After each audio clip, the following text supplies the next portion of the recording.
அஸ்ஸலாமுஅலைக்கும் guys, welcome back to my channel. இன்றைக்கி என்ன பண்ண போகிறோம்னா எக்கை வச்சு ஒரு காரக்குழம்பு தான் பண்ண போகிறோம்.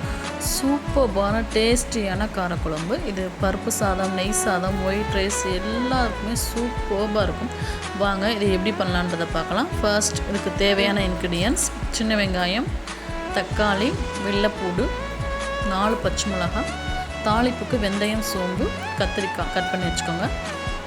ஃபர்ஸ்ட் வந்து ஒரு பாத்திரத்தை அடுப்பில் வச்சுட்டு நம்ம தாளிப்புக்கு வெந்தயம், சோம்பை ஆட் பண்ணிக்கிட்டு வெங்காயம், வெள்ளைப்பூடு, தக்காளி, பச்சை மிளகாய் எல்லாத்தையுமே வந்து ஒன் பை ஒன்னாக நம்ம காரக்குழம்புக்கு வதக்கிற மாதிரி இதே மாதிரி வதக்கிங்க. நல்லா பொன்னிறமாக நல்லா வதங்கி வரட்டும். அதுக்கப்புறம் கத்திரிக்காய், தக்காளி ஆட் பண்ணி உப்பு ஆட் பண்ணி இதே மாதிரி வதக்கிக்குங்க.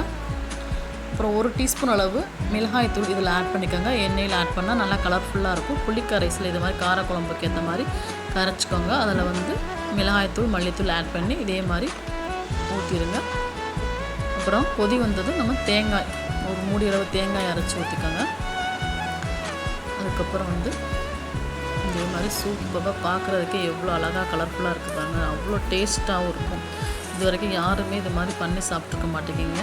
இதுக்கப்புறம் வந்து நான் ஒரு 7 முட்டை எடுத்திருக்கேன். 7 முட்டையை வந்து இதே மாதிரி பிளெண்ட் பண்ணிவிட்டு நம்ம வந்து சாப் பண்ணி வச்சுருக்க சின்ன வெங்காயம் அதையும் இதில் ஆட் பண்ணிவிட்டு அதுக்கு மிளகாய்த்தூள், கரம் மசாலா, மிளகுத்தூள், உப்பு, மஞ்சத்தூள் எல்லாத்தையும் ஒன் பை ஒன்னாக அந்த மாதிரி ஆட் பண்ணி நல்லா மிக்ஸ் பண்ணிக்கிட்டு ஒரு பிளேட்டில் வந்து ஆயில் தடவி இதே மாதிரி முட்டையை வந்து சேர்த்துட்டு நம்ம இட்லி பாத்திரத்தில் வச்சு அவிச்சு எடுக்க போகிறோம். இதே மாதிரி வச்சு அவிச்சு எடுத்துக்கோங்க.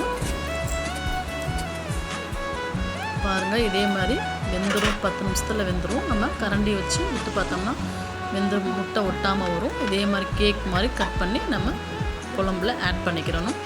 சூப்பராக நல்லா டேஸ்டியாக இருக்கும். எல்லா சாதத்துக்குமே அல்டிமேட்டாக இருக்கும்.